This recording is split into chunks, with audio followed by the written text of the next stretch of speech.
Nous sommes venus ce soir pour t'adorer, Seigneur. Nous connaissons pécheurs et fautifs.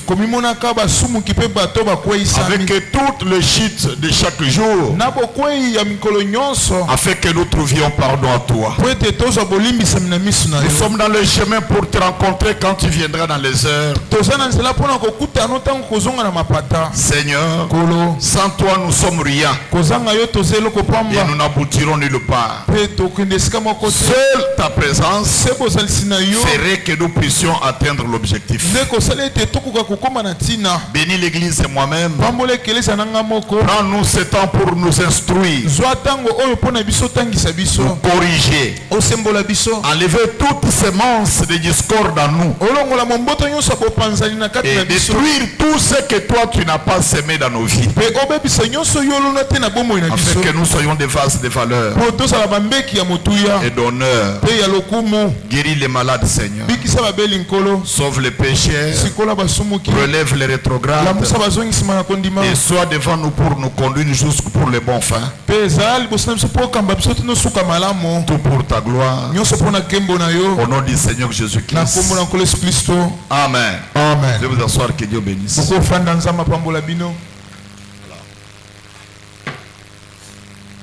Comme je vous avais parlé, que cet enseignement est profond et agréable pour chaque enfant de Dieu. Ça nous prépare à être des véritables chrétiens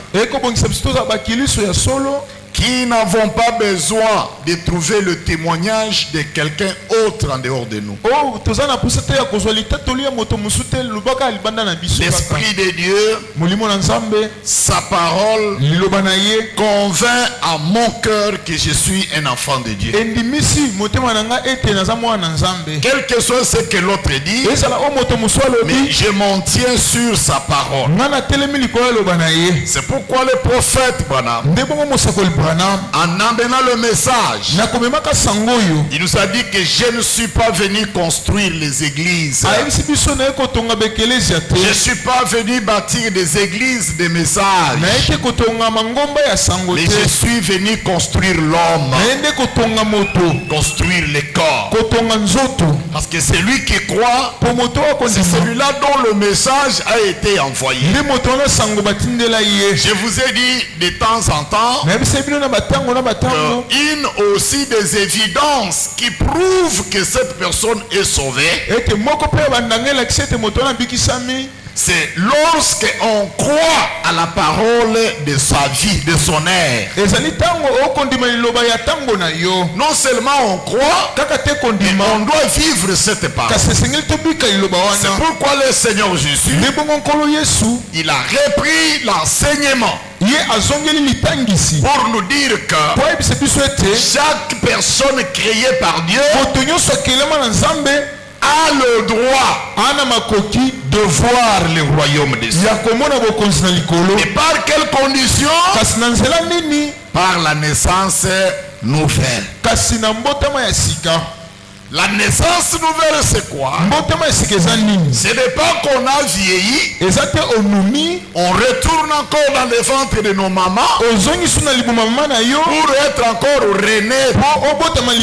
Non, il simplifie la chose. Si vous n'êtes pas né d'eau et d'esprit, vous ne pouvez pas entrer dans le royaume. La première naissance, c'est naître par le sang, la chair et le sang, par le péché de nos parents. La seconde naissance, c'est par l'esprit et par la parole. Or, dans chaque église de la terre, on prêche la nouvelle naissance. Quand tu es baptisé, on dit tu es né de nouveau. Quand tu as mangé ta première communion, on dit tu es né de nouveau. Quand on a changé ton nom et donné un autre nom du baptême, on dit tu es né de nouveau. Quand tu as porté les insignes signe de l'église. On dit tu es né de nouveau, etc. Mais la naissance nouvelle doit témoigner la nouvelle vie que la personne doit connaître avant de recevoir le Seigneur. Le prophète nous dit que la naissance nouvelle, c'est un demi-tour de l'endroit où on venait. Pourquoi? Quand on est né dans ce monde, personne n'avait le goût d'être sauvé. Personne ne cherchait le salut. Né dans le péché, conçu dans le mal, venu dans ce monde en train de professer le mensonge. La Bible dit, tous ont péché, qui tous sont privés de la grâce de Dieu. Maintenant, quand il est venu, il nous a dit, quittez là où vous allez. Quel que soit ce qu'on faisait, ça nous conduisait dans l'enfer. Les plaisirs de notre cœur, notre manière de nous habiller, notre manière de nous coiffer, tout ce que nous faisons était une pression nous conduisant vers l'enfer. Quand le Sauveur vient, il nous dit, sortez là-bas, retournez des mal où vous allez, prenez le bon chemin. C'est que vous avez manqué à exploiter. Le nouveau chemin est plus difficile que l'ancien. L'ancien chemin était une voie spacieuse, une voie qui était un peu asphaltée, une voie qui était avec beaucoup de lumière. Oh, c'est le chemin de la fête. Le chemin que nous avions oublié, une petite voie qui a des épines, qui a des ronces. La Bible dit trop peu. C'est ceux qui découvrent cette voie. Pour découvrir cette voie, c'est simplement la révélation que le Seigneur donne. Est-ce que quelqu'un peut dire amen? Une voie de ronces, une voie qui est trop petite et resserrée. Pour mieux y marcher, il faut avoir un guide. Il faut quelqu'un qui voit mieux. Attention, mets le pied ici. Mets le pied ici. Si tu mets le pied en dehors de ce qu'il t'a montré, tu dois être un peu piqué. Que Dieu vous bénisse. C'est pour cela il nous a dit qu'il vient pour nous prendre, nous retourner à l'autorité que nous avions perdue, la communion que nous avions perdue, l'adoration que nous avions perdue, c'est-à-dire à l'image du premier Adam dans le jardin. Nous devons être là. Même si on est nu, on ne sait pas qu'on est nu. Même si on n'a pas mangé, on ne sait pas qu'on n'a pas mangé. Qu'est-ce qui nous importe? Le Seigneur est présent. La présence de Dieu dans ce que nous faisons. Est-ce qu'un enfant de Dieu peut dire Amen? C'est ainsi que nous avons besoin de voir ce royaume que les gens du témoin de Jéhovah attendent. Ce royaume que beaucoup d'églises attendent. Mais nous ne l'attendons pas. Nous devons le vivre maintenant. Dieu, il est aussi le Dieu de maintenant. Non pas seulement d'hier, Non pas simplement d'éternellement, mais le Dieu de maintenant, dans nos cœurs, dans nos vies. Nous n'allons pas espérer ce que nous n'avons pas maintenant. N'oubliez pas, la Bible dit, l'homme moissonnera ce qu'il a sémé. C'est ce que tu as aujourd'hui que tu récolteras demain. Si tu ne l'as pas maintenant, tu ne l'espéreras pas demain. C'est ainsi que chaque croyant doit ouvrir son cœur pour écouter ces choses. Nous lisons la parole de Dieu.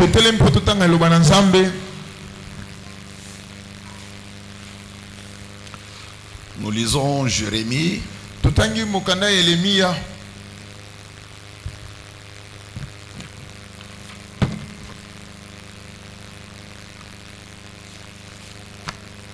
Jérémie chapitre 17.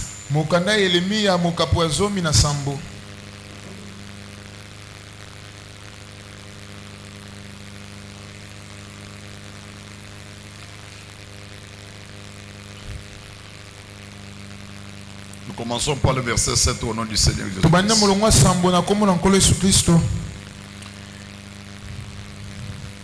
J'ai dit chapitre 17.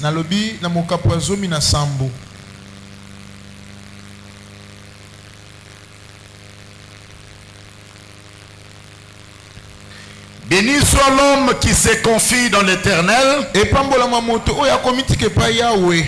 dont l'Éternel est l'espérance.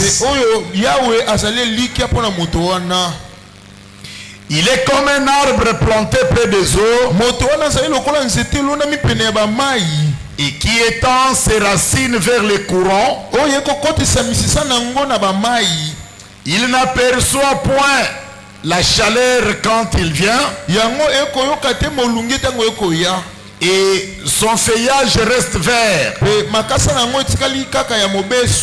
Dans l'année de sécheresse, il n'a point de crainte. Il ne cesse de porter les fruits.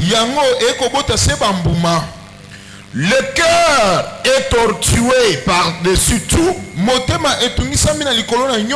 et il est méchant. Qui peut le connaître? Moi l'Éternel, j'éprouve le cœur, je sonde les reins pour rendre à chacun selon ses voies, selon les fruits de ses œuvres. Que Dieu bénisse sa parole.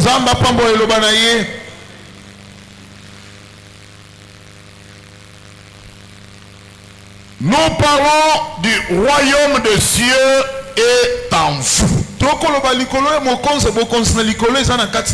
Et en créant l'homme, Dieu s'est réservé le cœur qui doit être la demeure de Dieu.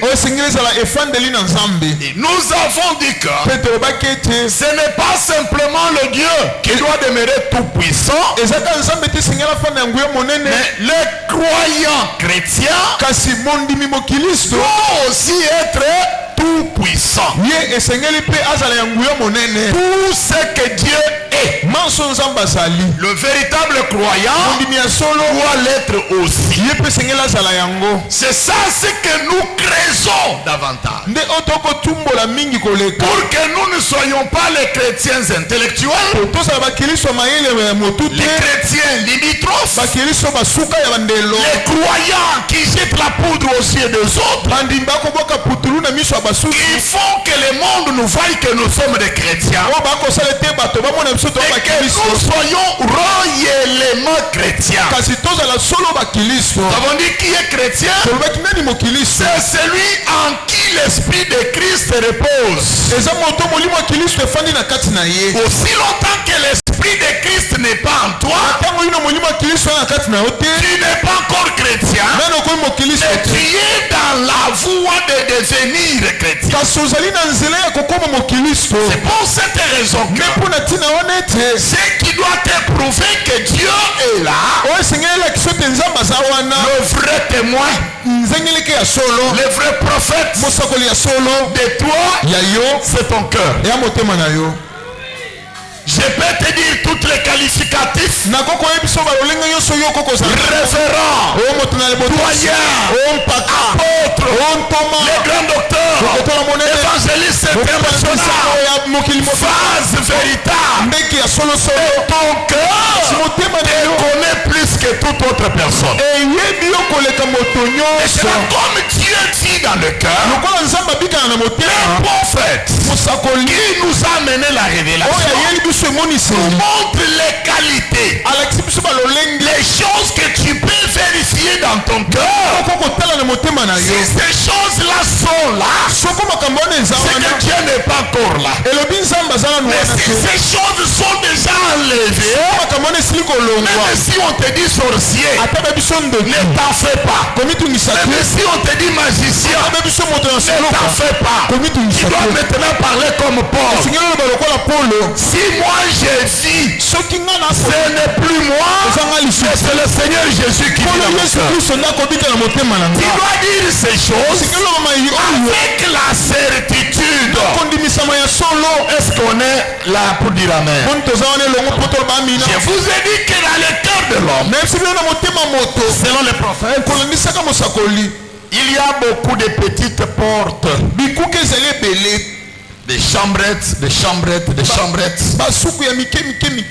qui sont dans le cœur de chaque personne. Il croit qu'il se confie en Dieu. Il croit que Dieu le bénit. Il croit que Dieu le protège. Or que Dieu du ciel est le seul qui voit les secrets cachés dans le cœur. Il y a verset 10 de Jérémie. D'abord le verset 9. Le cœur est tortueux par-dessus tout. Il est méchant. Mais qui peut le connaître? Verset 10. Moi l'éternel, j'éprouve le cœur, je sonde les reins pour rendre à chacun selon ses voies,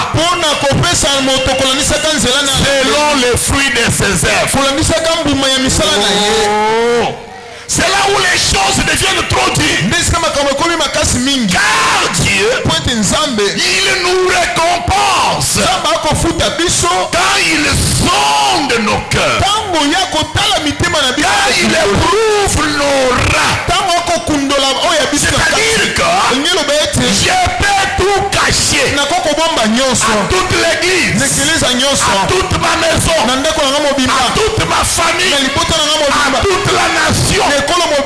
Mais mon cœur, il y a quelqu'un qui le sort, un grand inspecteur. Dieu, il voit plus que le microscope. Il n'a pas besoin de jumelles, il n'a pas besoin de scanner. Même le moindre microbe, Dieu le voit caché dans le cœur. Comme il sonde, il n'est pas bon que nous attendons que Dieu vienne nous sonder. Il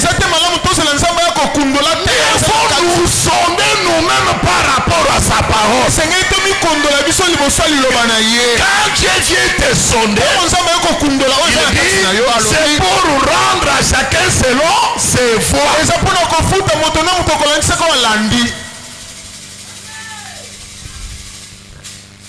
Que Dieu bénisse le prophète Branham. Si maintenant que notre cœur n'est pas en mesure de manifester Dieu, n'est pas la demeure de Dieu, notre chrétienté est limitrophe. C'est-à-dire quand nous sommes ici, dans la salle nous sommes des chrétiens. Mais quand nous sortons, chacun fait ce qu'il veut. Or, la loi chrétienne, dans la sacrificature d'aujourd'hui, Dieu nous a pour tous les jours de notre vie.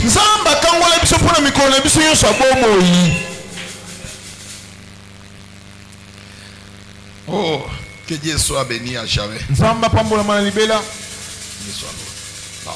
C'est ainsi que nous avions dit que Dieu regarde nos cœurs. Il voit un peu les pas que nous avons affranchis. Il voit ce que nous n'avons pas encore fait. Et il nous demande à nous de pouvoir lui rendre gloire. Dieu aime la gloire. Dieu aime qu'il soit élevé et adoré. Il ne veut jamais partager sa gloire avec un autre Dieu. Amen. Amen. Alors, maintenant, regardez votre cœur. Nous avions énuméré certaines portes. Mais je veux aujourd'hui que nous puissions les terminer toutes. Pour ainsi d'éviter autre chose si le Seigneur nous permet vendredi. Nous avions dit que la première petite porte que tout le monde détient, c'est quelle porte? La vie privée. Est-ce qu'il y a quelqu'un qui n'a pas la vie privée ici? Tu connais les maladies que tu as. Tu connais la nature de ton âme. Tu es colérique. Tu es menteur. Tu es hypocrite. Tu te connais plus que les vases. Maintenant, la vie éternelle ne doit entrer que là où tu as mis ta vie privée. La vie privée nous impose à nous cacher lorsque nous faisons quelque chose de mal. J'ai volé, j'ai triché, j'ai menti, j'ai fait ceci, j'ai fait cela. Dieu ne veut pas qu'on sache ça. Je garde mon argent, j'ai mon salaire, j'ai mon travail, j'ai mon ami, j'ai mon camarade. Je ne veux pas qu'on sache ça. Cette chose s'appelle vie privée. Je vous ai dit que c'est la vie privée qui amène les gens à avoir beaucoup de cadenas à la maison. Dans des voitures, dans des chambres. Les cadenas, pourquoi? Il y a même chose que je ne veux pas que quelqu'un autre les touche. La vie privée te pousse à avoir un téléphone et personne ne peut y avoir accès à cela. Tu écris, tu effaces. Tu envoies, tu effaces. Si ça reste, il y a des codes dans chaque dimension. Qu'est-ce que tu fais? La vie privée. C'est ainsi que le prophète Branham dit ceci.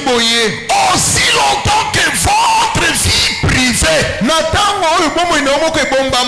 pas gérée par Jésus-Christ, votre vie chrétienne est un mensonge. Vous ne pouvez pas avoir un rubrique de quelque chose gardé où Jésus n'est pas là. N'oubliez pas que nous sommes créés pour régner. Régner sur les démons, sur les puissances impures, sur chaque créature, chaque royaume de l'enfer, même la mort, même les séjours de mort, même des maladies. Aucune puissance ne peut nous nuire. Mais pour que cela soit possible, la Bible dit seul on ne peut rien. avec lui c'est qui? Le Seigneur Jésus-Christ. À ce moment-là on peut être capable. N'oubliez pas, le Seigneur Jésus a parlé.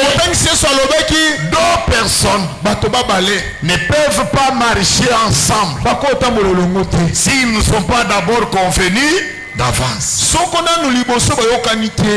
Avant tout, c'est s'entendre. Sur quelle base nous marchons? Et comme j'ai commencé à vous dire que la vie éternelle est un plan de salut dressé par Dieu avant la fondation du monde.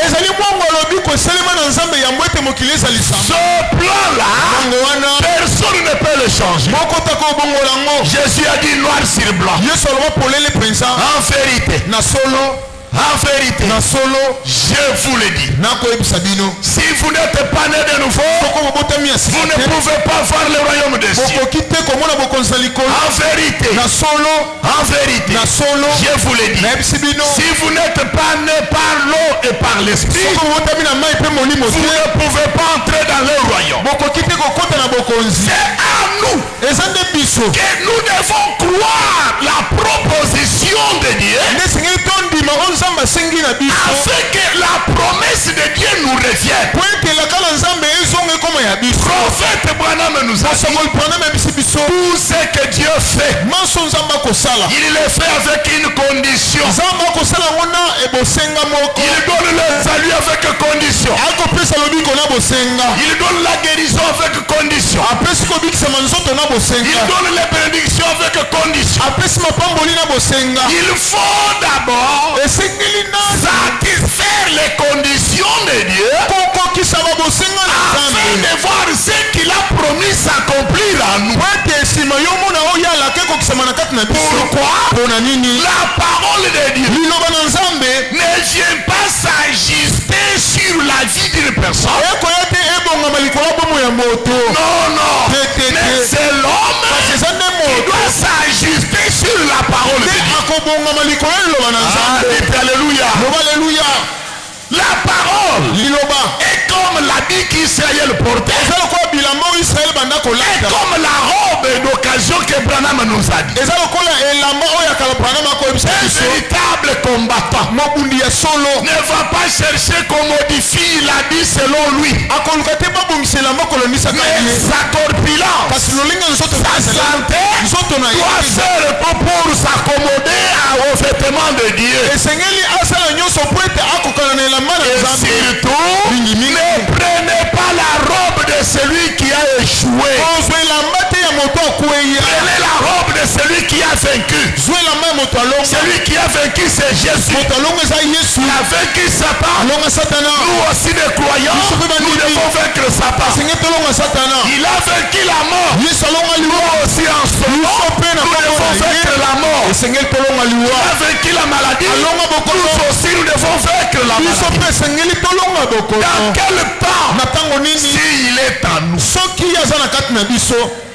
Est-ce qu'on peut dire très fort Amen? Votre vie privée, la chose que vous avez faite dans la maison des parents, lorsque tu as vu ton père, ta mère se laver, c'est gardé dans le cœur. Comment tu dois grandir? Lorsque ton frère est venu vers toi la nuit, ou ta sœur est venue sur toi la nuit que tu dormais, tu gardes cela dans le cœur. Comment Dieu doit-il prendre du dessus? Lorsque tu es parti au marché pour acheter quelque chose, tu t'es retrouvé avec un habit que tu n'as pas acheté, parce que c'est dans les tombeaux là, parce que on a compté, cela a passé. C'est gardé dans ton cœur. Comment le Seigneur marchera-t-il avec toi? Lorsque l'argent de ton frère est perdu et que pendant que c'est toi qui as pris cet argent, tu l'as gardé dans le cœur, comment pourras-tu voir Jésus garder sur toi? Quand tu n'as pas retourné le bien mal acquis, l'argent de ton mari que tu as volé des jours à la nuit, tu as menti que c'est perdu, tu as menti qu'on a volé, tu gardes cela dans le cœur. Comment Dieu peut-il prendre le dessus de toi? Quand vous étiez dans l'association, ton associé a perdu, mais toi tu as gagné. Tu as menti que c'est perdu, que tu as mis dans ton côté. Est-ce que l'église peut dire amen? La vie privée, c'est une porte qui te bloque. Laisse Jésus entrer par cette porte-là. Le sang de Jésus, il blanchit plus que tous les détergents. Même si tes péchés sont rouges comme la cramoisie, il les fera blanchir plus que la neige. Jésus ne te condamne pas. Jésus n'a pas de cachot. Il n'est pas venu pour condamner. Il n'est pas venu pour juger. Il est d'abord venu pour sauver ceux qui étaient perdus. Il a dit très fort, je ne mettrai jamais hors tout celui qui vient sans moi. Nous avions dit deuxième porte, c'était l'égoïsme. Et troisième porte, c'était l'orgueil. Nous avions parlé de la quatrième porte, qui était les yeux. Nous avions dit, voici je me tiens à la porte et je frappe. Ce gentleman ici reste dans le fauteuil roulant.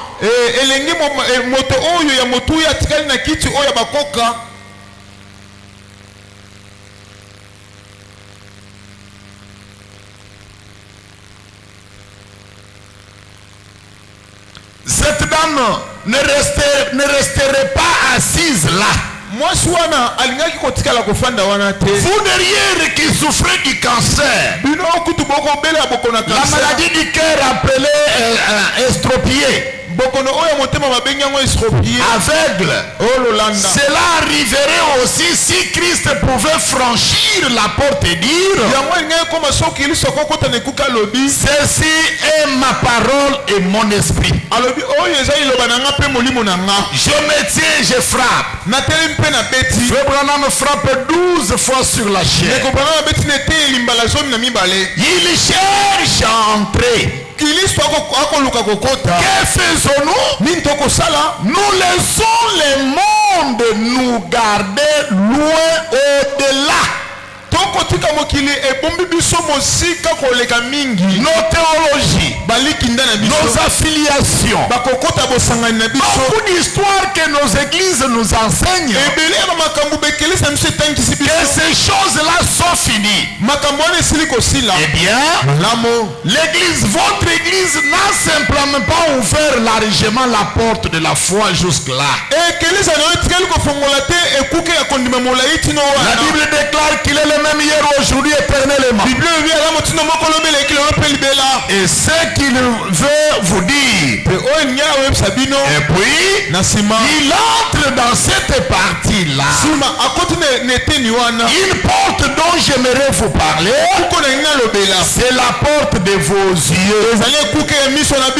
Vous savez, un homme peut être un aveugle de la chair, mais aveugle spirituellement sans le savoir. Voyez-vous, si je suis un croyant, quelqu'un dit frappe-moi. Oh, mais tu es déjà mort. Je suis à la fin du paragraphe. Vous ne pouvez pas, j'ai dit, vous êtes déjà aveugle. Spirituellement aveugle.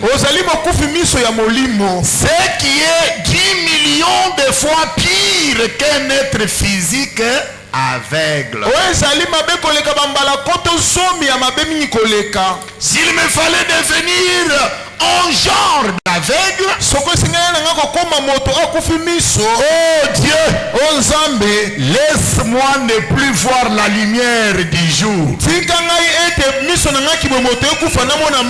Plutôt qu'être aveugle par rapport à Christ et aux Écritures, j'aurai des yeux de toutes les façons. Applaudissons le Seigneur Jésus. Vous allez comprendre il y a deux catégories d'aveugles. Les aveugles physiques et les aveugles spirituels. Qui est aveugle spirituel? Il ne connaît pas Christ et il ne comprend pas les Écritures. C'est un aveugle. Prophète Balaam me dit, si Dieu me demandait quel genre d'aveugle veux-tu être, je dirais que je sois aveugle physiquement. Pourquoi? Dans la gloire, j'aurai des yeux qui voient mieux. Mais si vous êtes aveugle spirituellement, vous allez un, deux, vers où? Vers l'enfer. Dites alléluia. Alléluia. Alléluia. Le prophète Balaam dit, un aveugle spirituel, c'est une personne qui a été créée pour croire au mensonge. Là où il y a la vérité, il refuse. Mais là où il y a le mensonge, il écoute facilement. Il ne connaît pas le Christ. Il ne comprend pas les Écritures. Quand tu lui dis, soyez baptisés au nom de Jésus-Christ, il dit, Jésus lui-même a dit, vous les baptisez au nom du Père, du Fils et du Saint-Esprit. Quelle est cette personne aveugle spirituel? Un aveugle spirituel, c'est un chrétien errant. Aujourd'hui, il est chez les baptistes. Demain, il est chez le groupe de prière. Après, demain, il est chez ACK. Demain, il est chez les apostolo. Demain, il est à Mangengenge. Demain, il est un peu dans une maman qui prophétise quelque part. Demain, il amène l'offrande à la télévision. Demain, il va donner la dîme chez Kimbangis. Il ne sait pas ce qu'il fait. Il ne sait pas là où se trouve la vérité. Il marche en tâtonnant. On peut le plonger dans les faits. On peut le oindre de l'huile. On peut lui ravir les vêtements. On peut lui raser la tête. Pourquoi? Il ne connaît pas. Mais la Bible dit, c'est lui qui connaîtra son Dieu.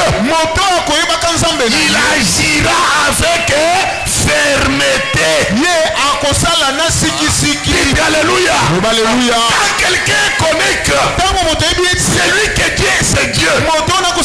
Mais si on vient avec le fait, alors me dit que les gens qui ont connu Dieu, ils étaient prêts à offrir leur tête pour qu'on puisse les couper. Ils ont accepté d'aller en fait au lieu de rester tranquille, parce qu'ils savaient que même s'ils ne délivrent pas du feu, dans nos cœurs, nous croyons que c'est un rédempteur qui viendra. Que Dieu du ciel vous bénisse.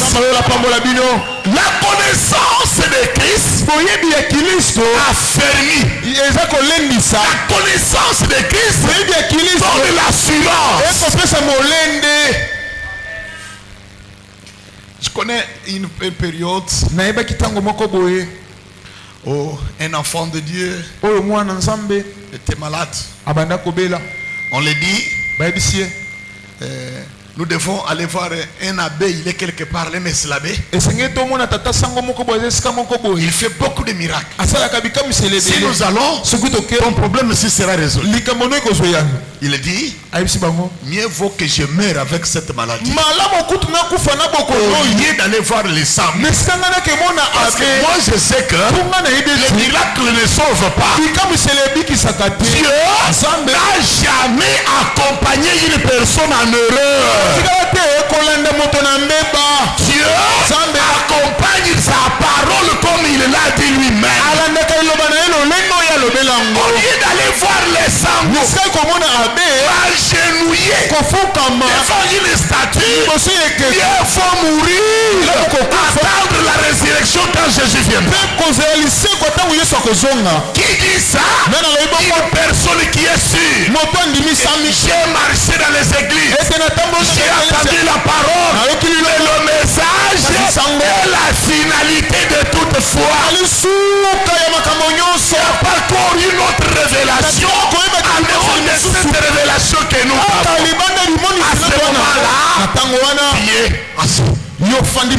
qu'on te dise, prends ce sol ici, avale ça pour que je te pardonne. Non, la terre va entrer dans le ventre. Le pardon c'est l'esprit.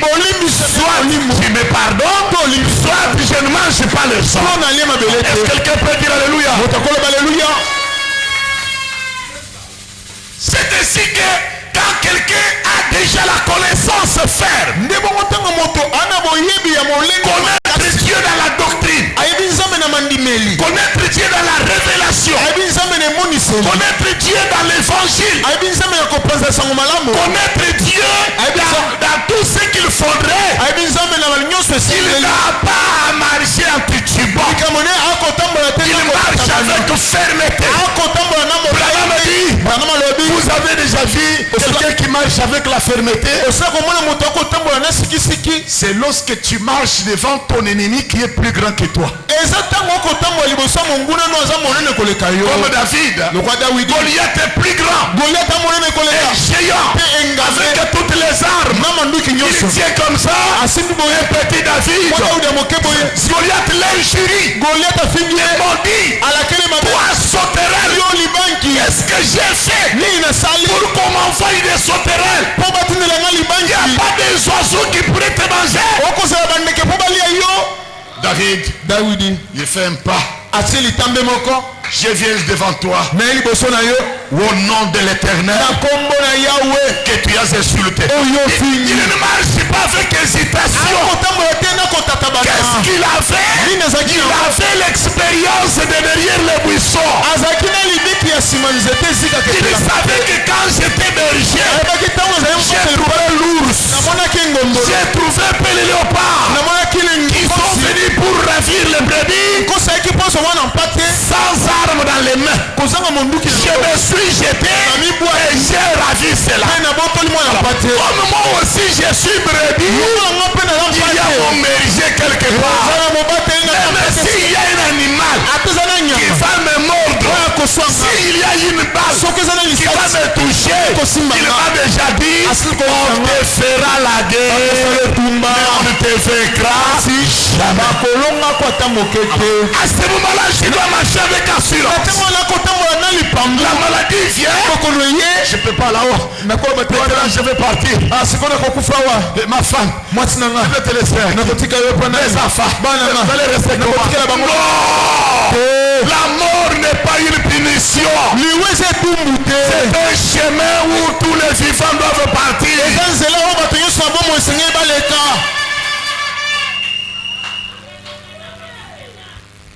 Paragraphe 36.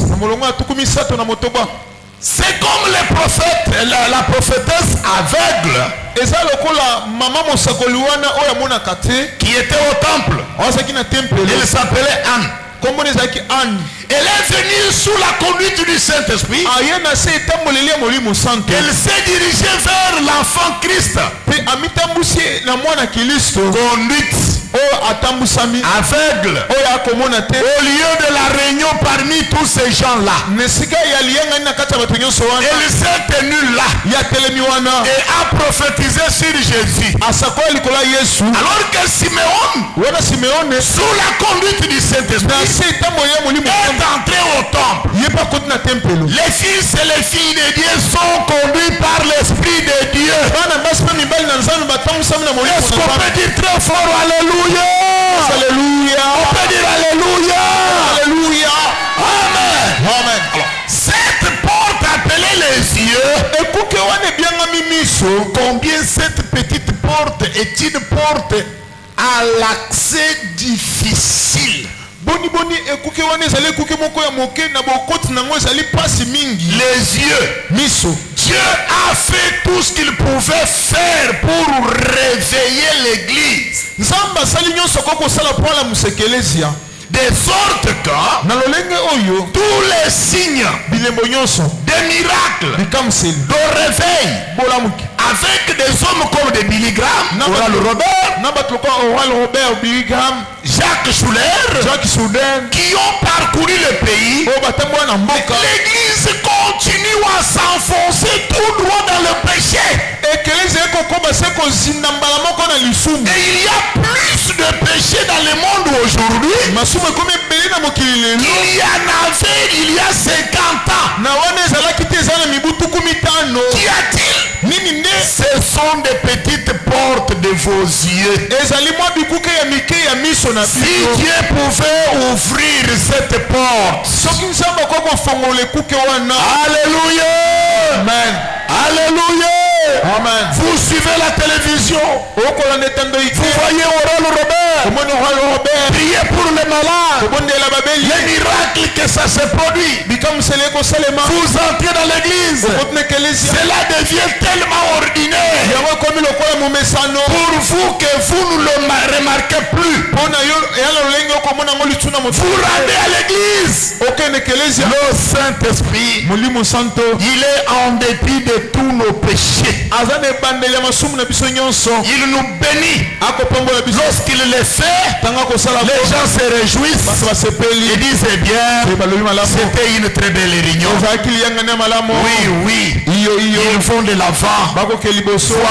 Voilà, vous oubliez cela. Applaudissons le Seigneur Jésus.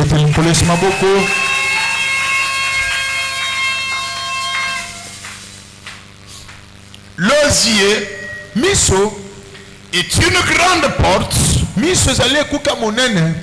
dans le cœur d'un homme qui fait que Jésus n'ait pas l'impact sur notre vie. Je vais bien l'exploiter parce qu'il y a encore une porte que Frère Branham dit, la vue spirituelle. Quand nous sommes assis ici, toi tu regardes la maison, tu regardes tes télévisions, tu regardes un peu tout. Avec quels yeux? Les yeux du cœur. C'est-à-dire que là, dans le cœur de l'homme, il y a une réception. Il y a deux yeux. Il y a le discernement qui se fait dans le cœur. Il y a la prostitution qui se fait dans le cœur. Où personne autre ne connaît que simplement ton cœur le sait. C'est ainsi que le prophète Branham, il nous dit ces choses. Que Dieu puisse illuminer vos yeux. Afin que vous puissiez comprendre ces choses. L'église peut dire Amen. On peut dire très fort Amen. Attendez, nous allons lire un peu Ephésiens.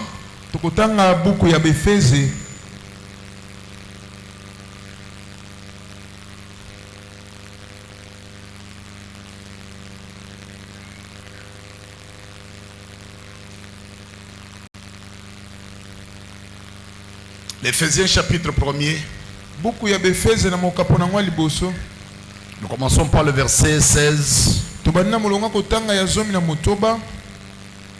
Descendons. Je ne cesse de rendre grâce pour vous, faisant mention de vous dans mes prières, afin que Dieu de notre Seigneur Jésus-Christ, le Père de gloire, vous donne un esprit de sagesse, un esprit de révélation dans sa connaissance, et qu'il illumine les yeux de votre cœur, pour que vous sachiez quelle est l'espérance qui s'attache à son appel, et quelle est la richesse de la gloire de son héritage qu'il réserve aux saints. Et quelle est envers nous qui croyons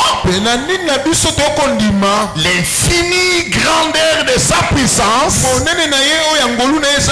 se manifestant avec efficacité par la vertu de sa force,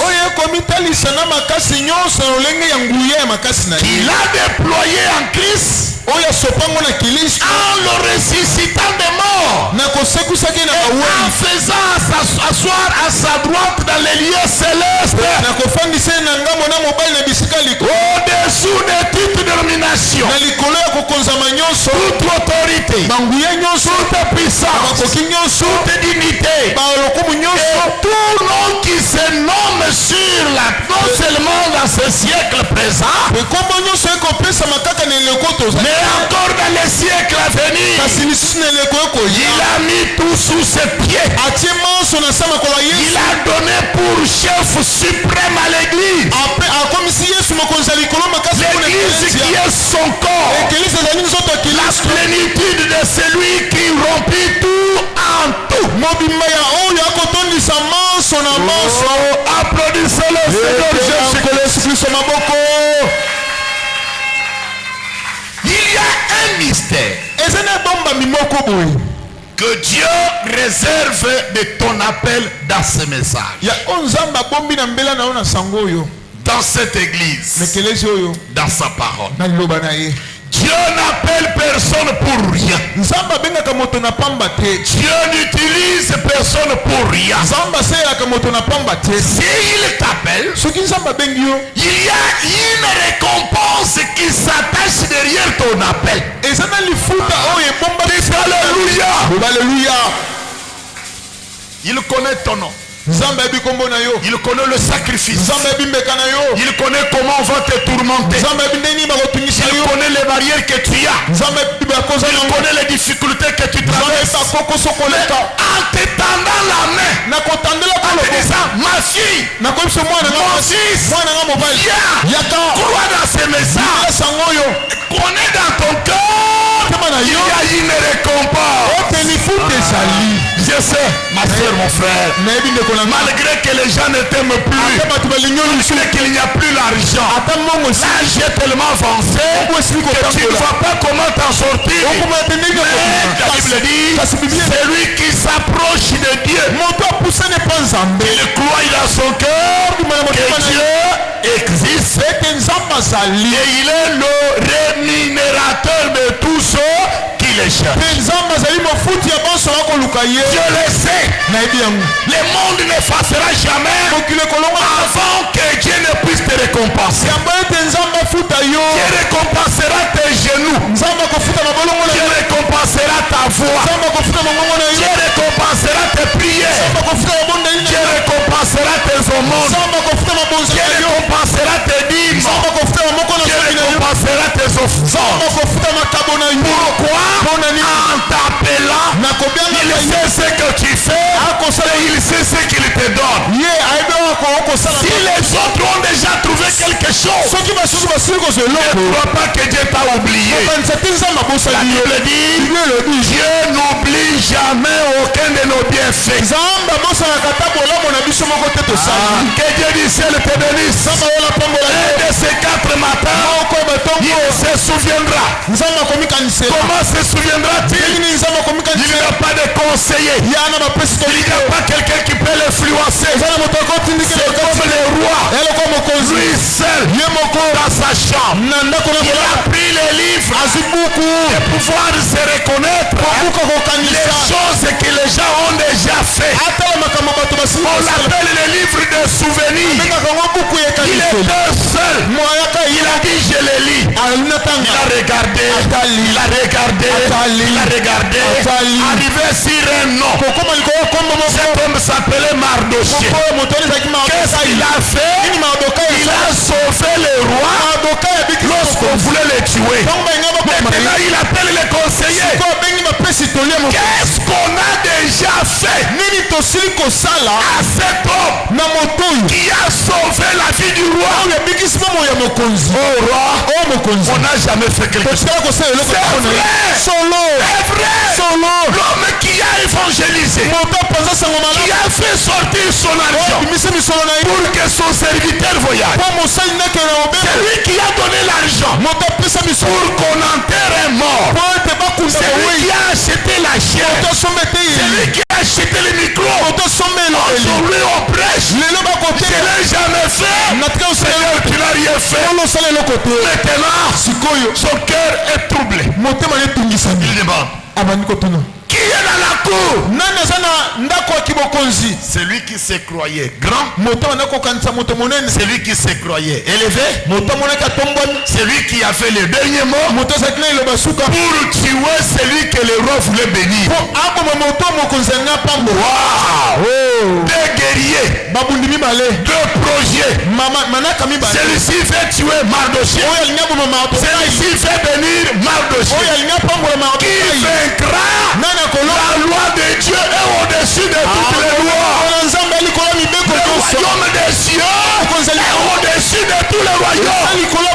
Dieu se souviendra de toi lorsque les larmes couleront tes yeux. Quand le monde ne pourra jamais plus te voir, quand il n'aura plus personne à venir tendre la main à toi, on te croira fini. On dira qu'il ne pourra rien faire.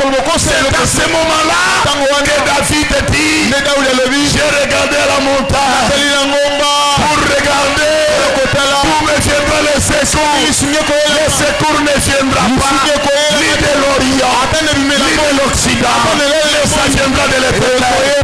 Dieu du ciel, Dieu t'élèvera, Dieu te bénira, Dieu te récompensera, Dieu parlera de toi au milieu des anges, Dieu parlera de toi au milieu des démons, Dieu parlera de toi devant tes ennemis, Dieu parlera de toi devant les hommes élevés, Dieu parlera de toi car il prend celui qui est à la table, qui est par terre, les faire asseoir à la table avec les grands parce qu'il est Dieu. Quelqu'un peut dire amen. Pour que tu comprennes la richesse, la grandeur, la récompense qui est derrière ton appel. Dieu doit illuminer les yeux de ton cœur. Est-ce que tu peux dire les yeux de ton cœur? Répète-le très fort. Les yeux de ton cœur. Pour comprendre tous ces mystères-là, la première chose, Dieu doit illuminer les yeux de ton cœur. Ce n'est pas pour que tu vois, mais pour que tu comprennes. Comme Branham dit, voir le royaume, ce n'est pas les yeux, mais c'est comprendre le royaume. Alléluia. Amen. Ça c'est très meilleur. Quand Dieu t'ouvre les yeux, tu comprends. Lorsque tu as 1000 francs restés dans la poche, qu'un vieillard te dise aide-moi, tu ne verras pas le vieillard. Tu comprends que c'est le canal par où nous devons assister le Seigneur. Tu n'as pas besoin de connaître son état d'âme. J'ai besoin d'accomplir la loi du Seigneur. Ah, quelqu'un dit amen. Quand les yeux ne sont pas illuminés, tu vas jouer avec ton appel. Comme je disais dans la journée de vendredi, j'ai dit samedi. Quand vous pouvez vérifier toutes les églises du message aujourd'hui, vous allez trouver que ceux qui sont des pasteurs, des fois ils étaient des diacres, d'autres étaient des administrateurs, d'autres étaient des musiciens, d'autres étaient des chanteurs, d'autres étaient des trésoriers, d'autres étaient des huissiers, d'autres étaient des gens comme ça, des gens capables. Avant que la grande révélation ne vienne, on commence par le moindre. Mais ce qui fait en toi là, de soutenir l'œuvre de Dieu, de mettre l'ordre de Dieu, c'est le ministère, c'est l'appel de Dieu pour accomplir quelque chose. Quand tu comprendras cela, tu ne diras pas aujourd'hui je ne chante plus. Tu ne diras plus aujourd'hui je ne pars pas dans la maison de Dieu. Parce que mes messages on ne l'écoute pas. Tu ne diras pas moi quand je prêche on ne donne pas l'argent. Les gens ne disent pas amen. Je ne veux plus dire. Tu ne vas pas dire quand je mets les gens non, tu ne veux pas. Non. C'est dans le travail de ce que tu fais que la bénédiction viendra. La bénédiction de l'Éternel vient sur l'œuvre que vous rendez à Dieu. Dites alléluia. Alléluia. Tout ce que vous faites dans le Seigneur n'est pas vain. Je crois qu'un des 4 matins, ce que tu as fait hier sonnera dans les oreilles de l'Éternel.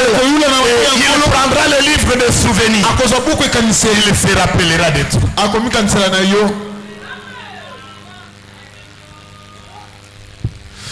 C'est Dieu qui récompense, c'est vrai. Il le fait véritablement et il accorde à chacun selon ce que nous méritons de lui.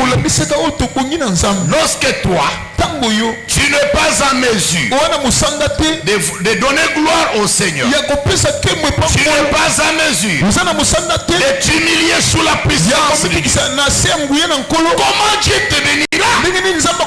Comment viendra-t-il à toi? Il peut le faire.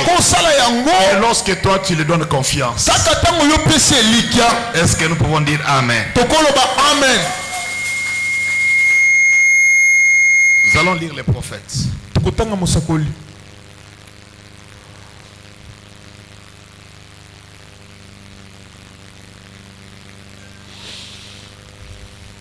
Nous lisons, voici je me tiens à la porte, prêcher le 17 juin 58, paragraphe 43.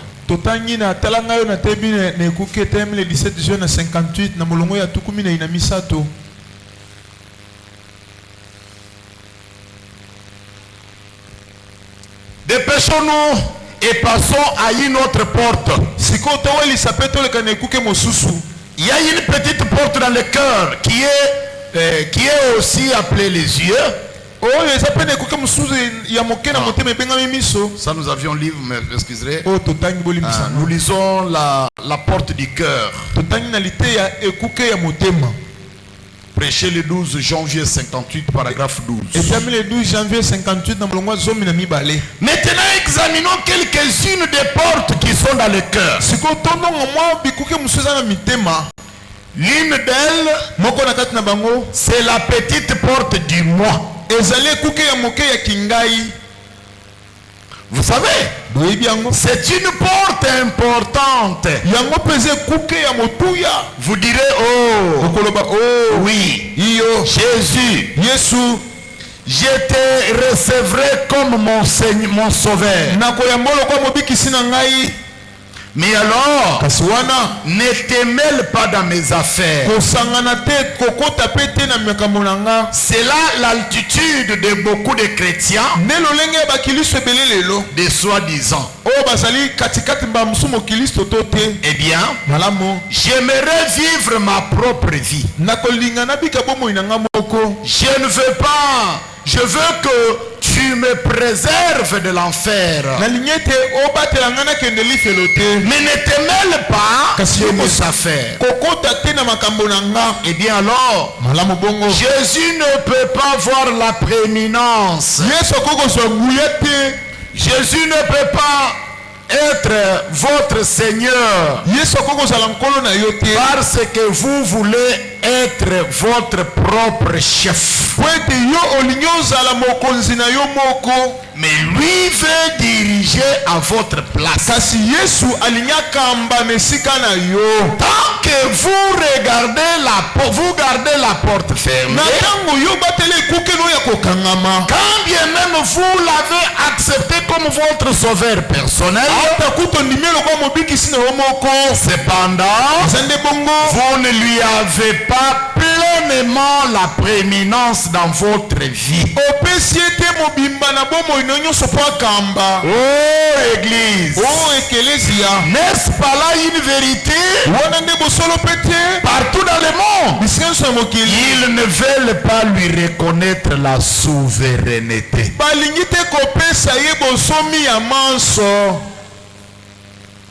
Est-ce que tu peux répéter après moi? Moi. Dis moi. Dis-le très fort. Moi. Dis encore très fort. Moi. C'est une porte qui ne permet pas que Dieu travaille en vous. C'est-à-dire, vous êtes une femme, vous êtes un homme qui avait cru dans le Seigneur, soit croyant du message, mais vous ne restez que votre propre chef. Moi, si je refuse, je refuse. Même si Noé revient avec la déluge, tu connais que lorsque je me fâche, ma colère, tu ne veux pas que Christ règne sur toi. L'épouse de Jésus n'a pas la tête. La tête du corps. Le chef du corps, c'est le Seigneur Jésus-Christ. L'église doit être conduite par le Saint-Esprit. Quand toi tu veux être le chef de toi-même, moi, si on parle de la géographie, moi je connais. Si on parle de la science, moi je connais. Si on parle de la construction, moi je connais. Si on parle comment conduire la moto, moi. Si on parle de s'habiller, moi. Dans tout endroit, que moi. Celui qui croit différemment de toi, il ne peut jamais l'écouter. Or, en étant l'agneau, Branham dit, un agneau ne peut perdre que ses devoirs au profit de quelqu'un d'autre. Il laisse sa poêle être utilisé par les gens. Même quand on veut manger sa chair, l'agneau ne se défend pas. L'agneau ne crie pas. Il accepte tout ce qui lui arrive parce qu'il a été déjà envoyé à cela. Un enfant de Dieu, c'est la douceur. Quelqu'un peut dire amen. Ce qui te sépare de ta soeur et de ton frère, de ton mari et de ta femme, c'est parce que toi tu ne veux pas t'humilier, tu ne veux pas perdre ta raison. Nous sommes appelés pour gagner quelqu'un. Il faut d'abord s'humilier auprès de cette personne. Mais quand tu viens avec les épaules au pied, tu ne peux pas gagner quelqu'un. Les mois, c'est une grande porte qui difficilement ouverte à Jésus.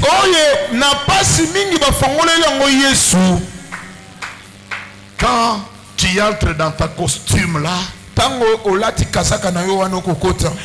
un frère m'a parlé dans la difficulté avec sa femme. Quand sa femme prend la parole, c'est comme la radio RTNC. Les journalistes là de football, qui était ministre, c'est Kaboulou. Quand il prend le micro, vous voyez maintenant, après avoir parlé, il y a même la salive qui garde ici. Et à la fin, il dit, je ne vais pas beaucoup parler. Mais il a déjà beaucoup parlé.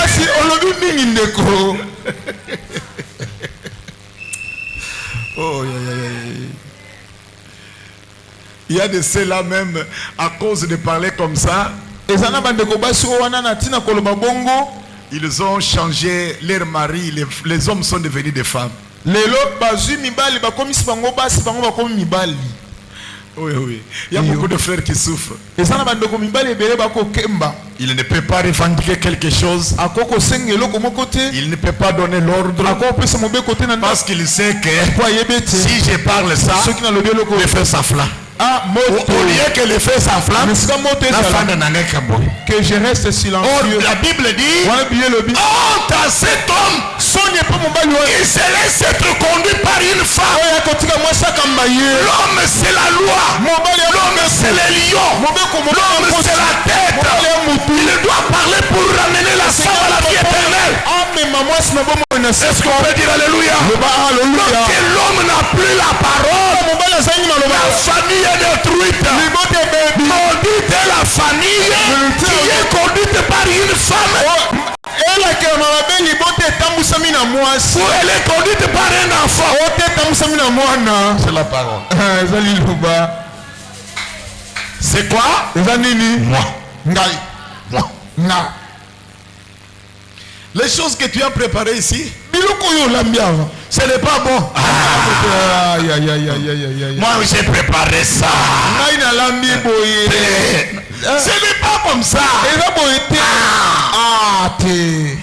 Mais quand il essaie de toucher, qui a mis du sable ici? Il disait que ce n'était pas bon. J'ai bien préparé. Tu as préparé. Mais quelqu'un est venu mettre quelque chose qui n'est pas correct. Moi. Très souvent on dit quelqu'un moi. On lui a toujours laissé des fois avec des habits déchirés. Les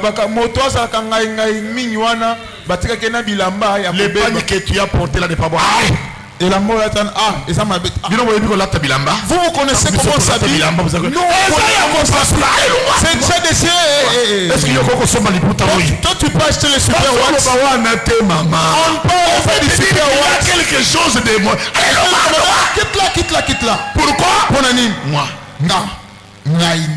Le moi, Jésus ne peut pas travailler avec toi. Laisse-toi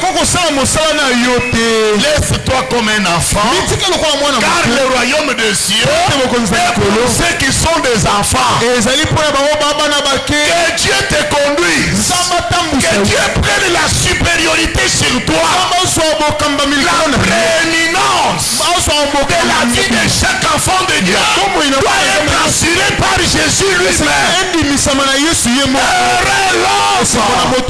y a Dieu pour guide.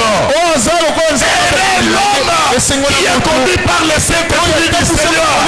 Car le Saint-Esprit fera voir l'autre grand que toi. Comment nous sommes au niveau Il n'y a rien de ce que nous avons que nous n'avons pas reçu des autres. Même la langue que nous parlons, même les habits que nous avons, même la nourriture, nous les recevons de quelqu'un pour dire que seul tu ne peux pas mener à la perfection. Il faudrait toujours le concours de quelqu'un. Le concours de l'autre peut avoir la vie contraire de toi.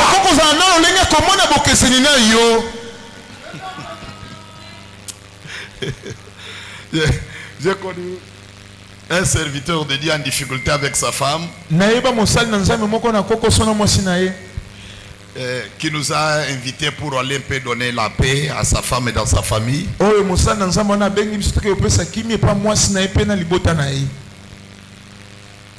C'était quoi? Le frère pasteur. Il dit, mais ce n'est pas toujours possible. Comment est-ce que nous sommes mariés depuis que nous sommes mariés? Nous n'avons jamais eu de bagarre. Moi aussi je suis un homme, non? Comment ma femme peut rester comme ça? Non. Aujourd'hui, je vais créer quand même quelque chose.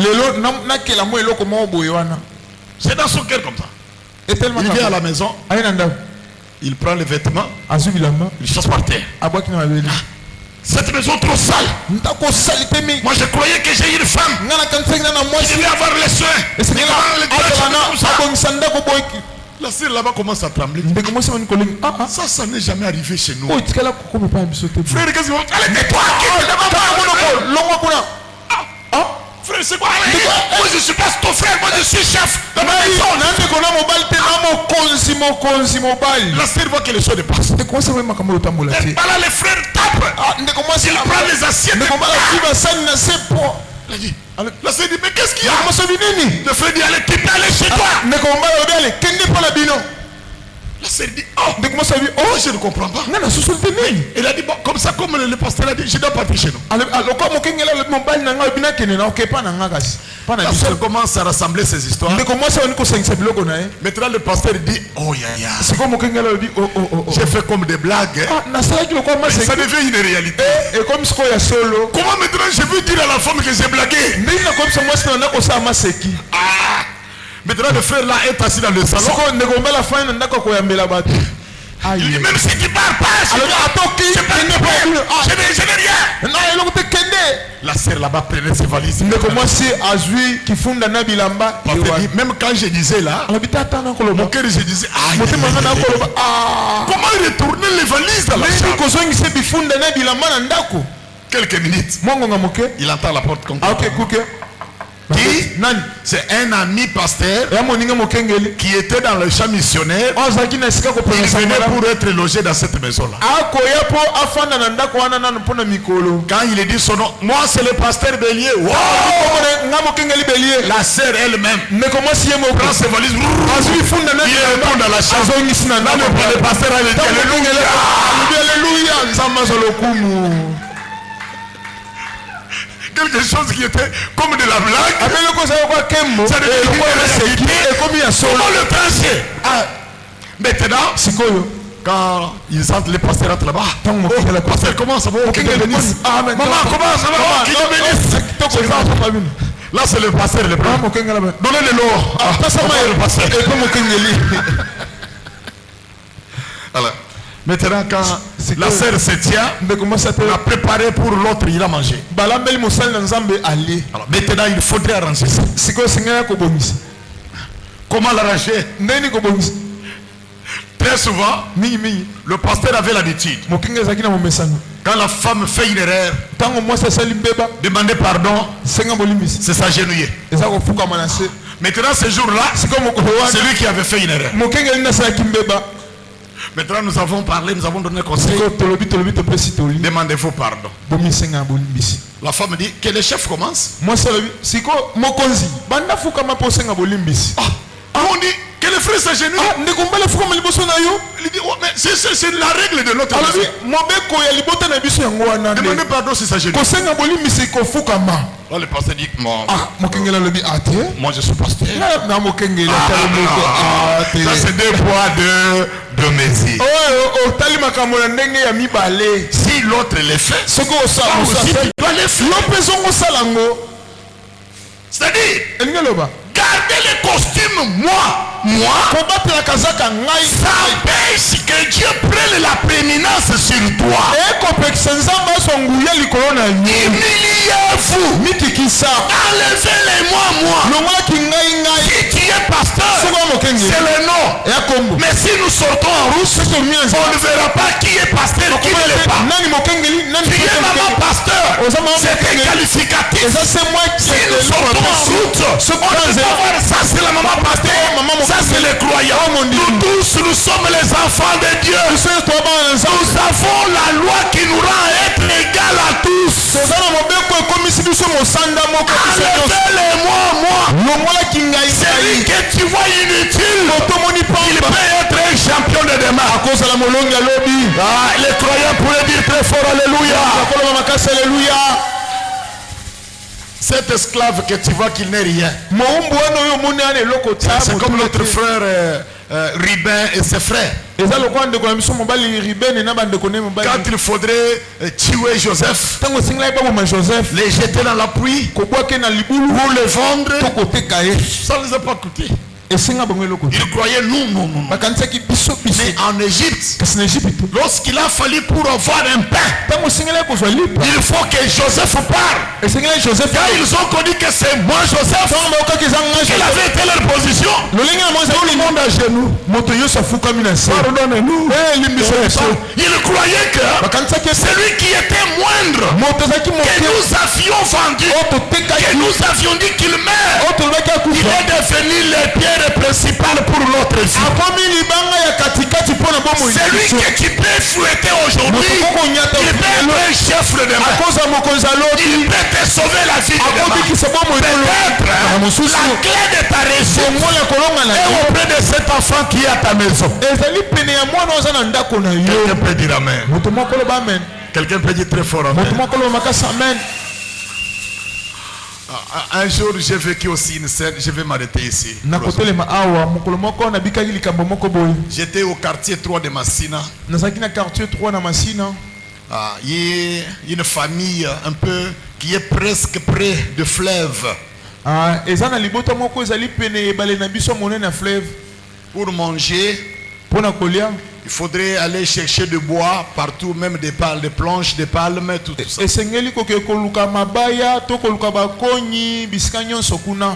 Pour faire qu'on puisse manger.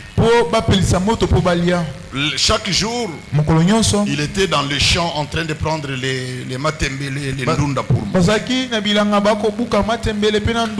Les enfants n'ont pas étudié. Et bien quand j'ai parlé avec elle, il me dit, pasteur, dans ce monde-ci, la reconnaissance ne vient pas de Dieu, n'est pas de Dieu. Pourquoi? Vous savez, en Gombe, le directeur de la SNEL, c'est un enfant que j'ai élevé dans ma maison. L'enfant de petit frère de mon mari. Son père était mort. C'est moi qui l'ai gardé. Et aujourd'hui, il est un grand homme.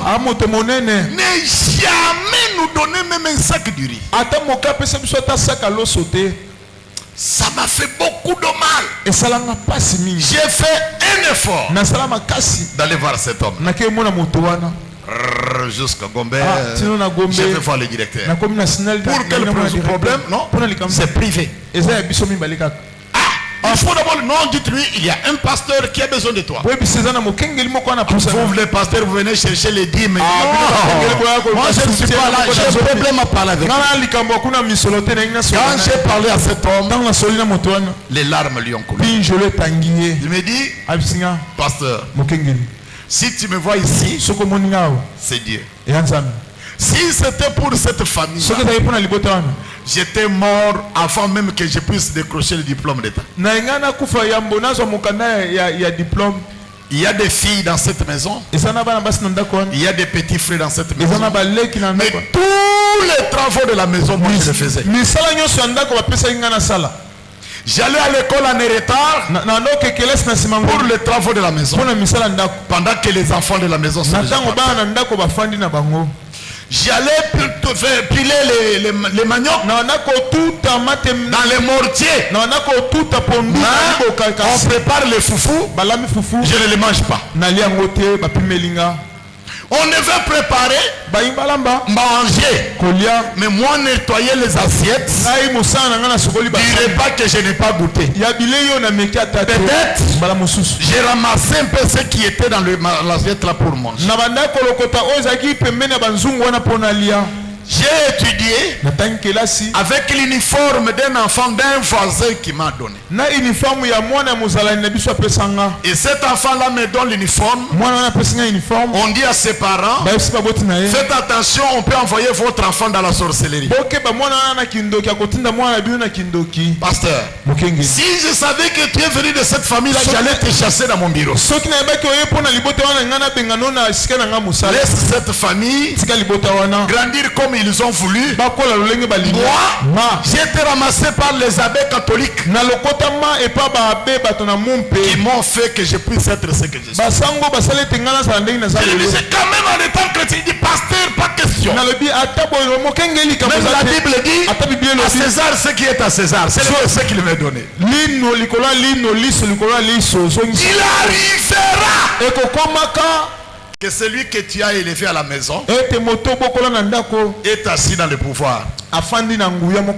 Ton téléphone sonne. Allô, il regarde qui? Maman qui gagne. C'est aujourd'hui qu'elle m'appelle. Aujourd'hui, je suis devenu une personne. Viens toi-même prendre le téléphone. Tu essaies d'appeler. Personne ne répond. Les souvenirs est un monument qui ne s'effacera jamais de tous les âges. Les bons actes faits parleront pour toi, plaideront pour toi pendant que tu n'avais plus encore moyen de t'en souvenir. Dieu n'avait pas fait une erreur en choisissant le frère que tu vois à côté et les sœurs que tu vois à côté. Ce que tu vois aujourd'hui, c'est pas ce que tu verras il y a 10 ans. Enlève-les-moi. Enlève-les-moi. Laisse-les Jésus prendre le dessus de toi. Est-ce que quelqu'un peut dire Amen? Que Jésus entre dans ton corps, que toute ta connaissance, que ta chefferie soit élevée à côté. Mets-les de côté. Laisse Jésus prendre le dessus de ta vie. Laisse Jésus te diriger. Et tu réussiras dans tout ce que tu feras. Si on est d'accord, on peut dire très fort Amen. On peut dire très fort Amen. Mets ton nom debout.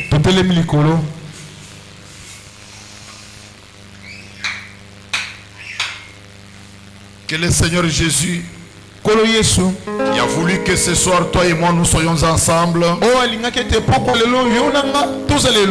bénisse ton cœur. Ouvre large ton cœur. Jésus a dit, lorsque ma parole demeure en vous, demandez tout ce que vous voulez, je vous le donnerai. Quand vous demeurez en moi et que moi je demeure en vous, on pourrait vous combattre, mais on ne pourra jamais vous vaincre. Nous voudrions que Jésus prenne le dessus de nous. Que Jésus soit tout ce que nous pouvons avoir sur cette terre. Mon frère, ma soeur, lorsque toi tu veux te décider dans ton caractère, tu te fais du mal à toi. Lorsque toi tu veux te décider dans ce que tu veux, tu laisses Jésus à côté. Devant les décisions difficiles, devant les problèmes compliqués, laisse Jésus prendre le dessus de toi. Le prophète Balaam dit, si vous mettez Dieu en première place, il vous fera voir combien il est capable.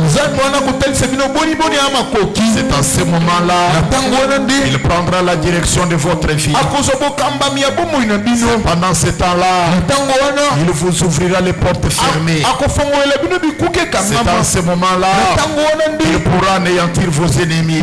C'est à ce moment-là il vous fera asseoir à la table avec les grands. Lorsqu'il a pris le dessus de vous, son problème c'est être un. Fermons nos yeux et ouvrons les yeux du cœur. Regarde le Seigneur Jésus en devant. Ma soeur, mon frère, crois-tu ouvrir ta porte pour laisser Jésus entrer?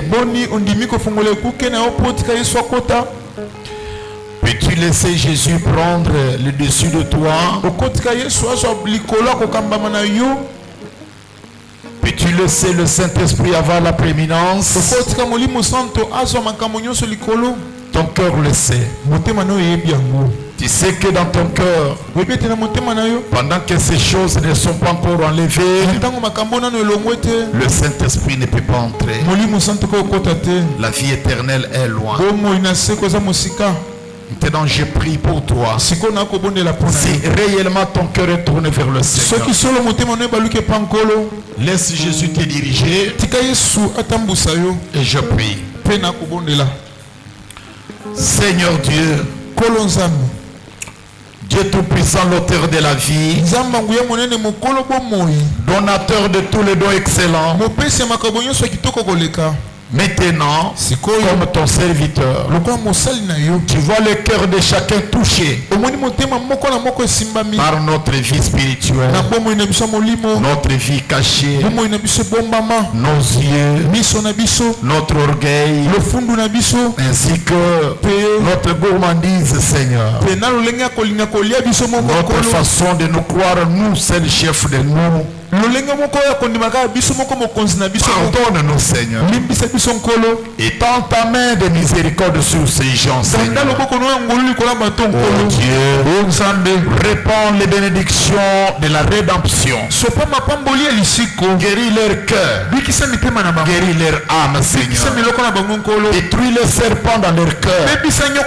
Enlève l'orgueil, enlève, oh Dieu, cette vie cachée, privée, Seigneur, afin que ta main, oh Dieu, puisse entrer dans chaque cœur, enlever ce qui n'est pas de toi et faire vivifier la vie de la chair. Que le Saint-Esprit descend, qu'il entre, Seigneur, maintenant même dans chaque cœur, un vent impétueux, déverse-toi sur ces gens, Seigneur. Guéris chacun d'eux. Relève ceux qui sont tombés. Enlève la peur. Enlève les inquiétudes. Enlève les soucis. Enlève les raisonnements. Enlève, oh Dieu, tout ce qui n'est pas de toi. Au nom du Seigneur Jésus. Satan, sors de ces gens. Au nom de Jésus-Christ. Quel que soit ce qui t'attire sors de ces gens au nom de Jésus. Avec les choses sales que tu as menées, l'adultère, l'hypocrisie, le mensonge, n'importe quel démon, sors de ces gens au nom de Jésus-Christ. Que chaque personne ici sente la présence de Dieu, qu'il reçoive le royaume de Dieu dans son cœur et que tu le reçoive dans ton royaume. Oh Dieu, ma main levée avec ta Bible, la parole, pour t'élever toi, qui Seigneur, lorsque nous allons élever les fils de l'homme, nous allons voir nos visages rayonner. Oh Dieu, reçois ces gens, lave-le, sanctifie-le. Oh Dieu, sauve-le de toute angoisse, de toute malédiction, des choses ancestrales, des choses tribales. Au nom de Jésus, Seigneur, les mauvais songes, les mauvais rêves, rêver avec les anciens morts, rêver avec les villages. Je chasse cela au nom de Jésus. Bien-aimé, relie-les avec ton alliance. Relie-les avec le message de l'air. Relie-les, Seigneur, avec le salut manifeste. Ce soir, que chacun soit libre, Seigneur. Que ceux qui étaient malades soient guéris. Ceux qui étaient faibles soient forts. Ceux qui étaient liés soient rendus libres. Chaque cœur reçoive la présence du Seigneur. Par la sainte parole, j'ai prié par la foi au nom de Jésus-Christ. Amen. Amen. Chacun de nous debout, nous soyons debout. On retourne les cantiques. Je veux maintenant que chacun de vous